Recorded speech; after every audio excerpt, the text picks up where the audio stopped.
Okay, in today's video I'm going to have a look at the case of the SEIKO 4502-7001.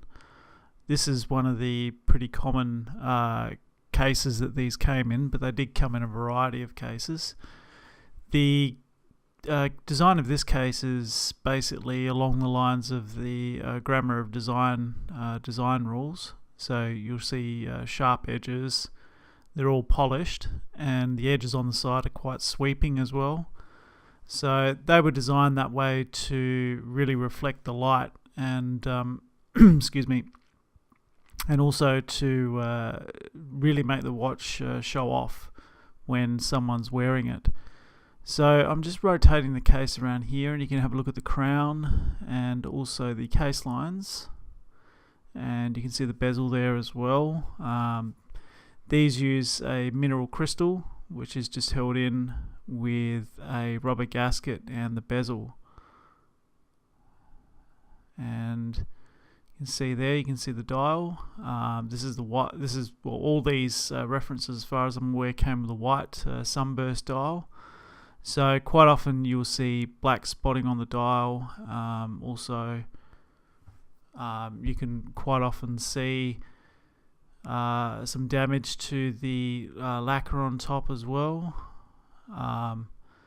This is pretty common. They did get water in them, which damages the lacquer, and also the silver plating under the dial paint tends to oxidize and put black spots on there. So you can see there the medallion, which as far as I'm aware is solid gold, but I don't know what purity it is. No one's really ever given me a straight answer on this one, so can't tell you for sure. And you'll see the reference and also the serial number down there, which says it was made in excuse me, 1972. And we're just having another look at the crown there,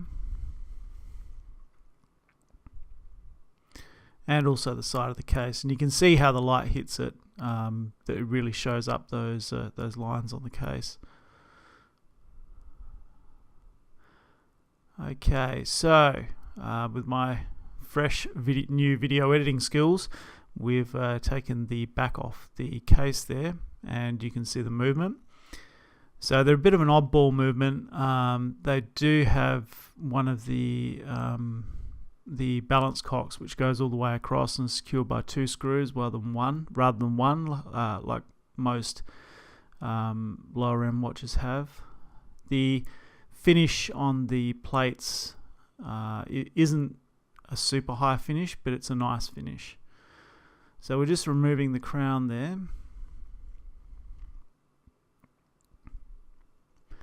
and putting the watch aside, and you can see the crown.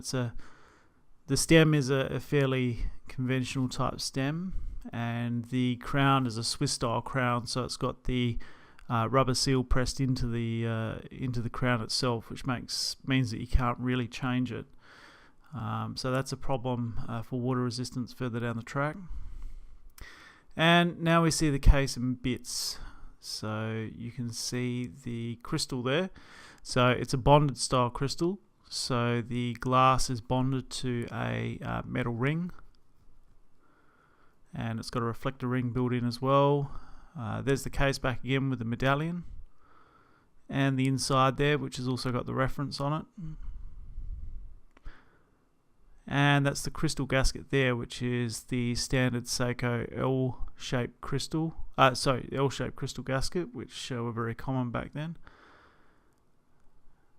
And there's the case, or the mid case. You can see that the pendant is a Swiss style pendant. There's a fair bit of dirt on this case. Wasn't too bad, but it was still dirty. And there's the bezel, which is pretty conventional. Right, in part 2 I'm going to take the movement apart. So look forward to seeing you then.